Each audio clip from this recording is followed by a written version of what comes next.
your reaction on Sunday? I think that's the tough part about the business, especially when you develop personal relationships with people. But I think first and foremost, we all here in this program have the utmost trust in Coach Smith and what he feels is in the best interest of our program.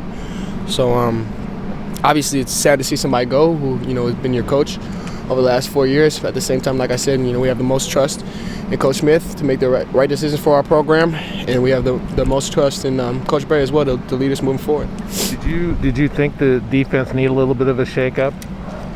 I think the defense needed to execute and perform better. When you look at Coach Bray, and he talks a lot about being an energy guy. He's talked this week about being, having renewed energy kind of in. Have you seen that on the field, and how much different is it when you have a guy in at that coordinator spot now who is a departure from what you guys have had? How much different is that each week?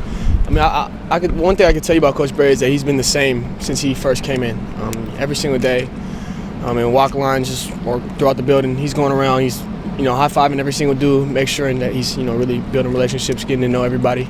And in return, I think when you have a guy like that in leadership and he's demanding high effort, high energy, and he displays that all the time, it's infectious, especially for us as players. And that's kind of what we've seen so far in our first early days. It's not like we're learning something about Coach Bray that we didn't know before. He's always been this type of person, and he's really kind of rubbing that off on us. Is there a contrast in styles between him and Tibbs at all? I mean, we're running the same stuff. So schematically, no. I mean, obviously everybody's different as people. So I guess you could say as people, yeah. Looking at the last few weeks, everyone has said no, but I still feel compelled to ask. I mean, have you guys felt pressure to get to 6 and getting off of that Colorado loss? I mean, was there a frustration of knowing how close you guys have been to breaking through that moment, and it just hasn't gotten to that point yet? Well, I don't think it's necessarily been about getting to 6 for us, rather than playing our best ball. And our last 3 losses, we haven't played our best ball. And so, thinking bigger picture, not thinking bigger picture. I mean, not thinking, no, we need to get to 6 games, we need to get to 7 games, or maybe we can win 8 or 9 games, whatever it was. We just try to go 1-0 every single week, and the goal is always to play our best and play up to our standard, which we've fallen short of a few times, chasing that elusive 6th win like you were talking about. So the mantra's never, let's get 6, let's go 1-0 and let's play our best ball. Well, when you say the defense needs to execute and perform better first and foremost, and as players, when these types of things happen with coaches, I mean, do you take some of that on yourself, or is it more of a collective effort here, coaches included, that lead to outcomes like this? Well, I mean, we as players, we can't control coaching.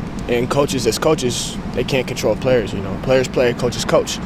So, I mean, obviously, me starting off saying we need to play better, I mean, I hope everybody knows that we need to play better, because what we've put on tape is not our standard. It's not, the standard that I know that this defense can play to. And so, like I said, players play, coaches coach. The players are going to focus on the execution, the 11 guys on the field, playing up to that standard, and the coaches are going to focus on putting us in the best possible positions to have success. With the connections that Coach Bray does have with you guys as players, how has that made this, or how has that transition been, this quick transition? Yeah, I think it's been a smooth transition. Like you guys said, he's a high-energy guy.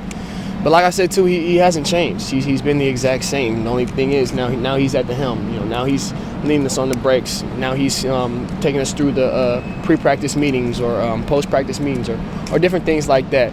So, he's a guy that literally sprints from drill to drill. After every whistle, you'll see Coach Bray sprinting, and that's, like I said, been since he first got there. So, now when you see Bray sprinting, you may see the whole defense sprinting or whatever it may be. So, yeah, I'll just say in that way, yeah. Can you talk a lot about accountability for yourself, and you talked about it last week, you're talking about it this week.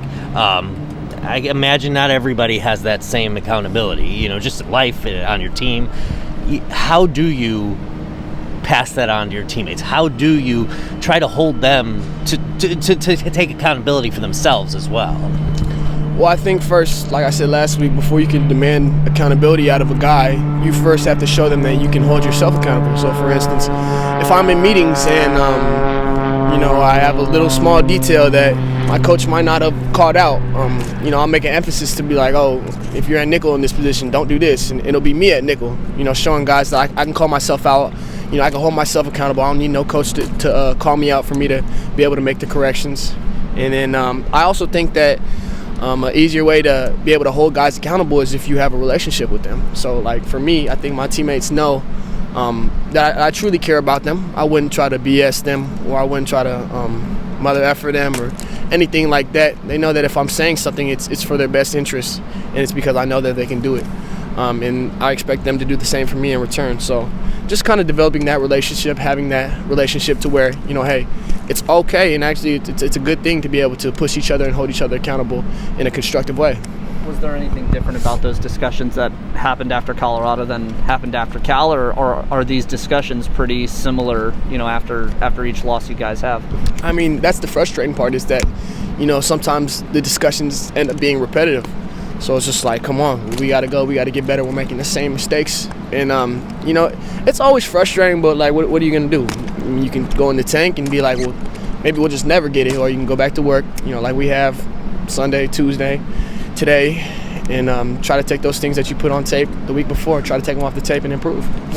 You talked going into last week, for you personally, about being less kind of in your own world in game like you were against Cal, and kind of being more out as a leader on the field in the Colorado game. Do you think you accomplished that a little bit more? What were some things for your self-assessment of your tape? Well, yeah, when I was talking about the Cal game, I was talking about because I was coming off the first half. So I was, still trying to worry about my legs and different things. And so that's what I meant. But I got to play both halves, last game, obviously.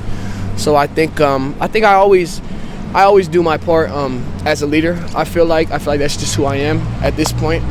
Coach Blue's done a great job of kind of engraving that into me and letting me know that that's the type of person, that's the type of leader that he needs on a consistent basis, whether it's convenient or not. So I feel like I always check that box as a leader. Now it's time to live up to those same expectations. The same expectations I have for my teammates, I have to live up to them, and vice versa.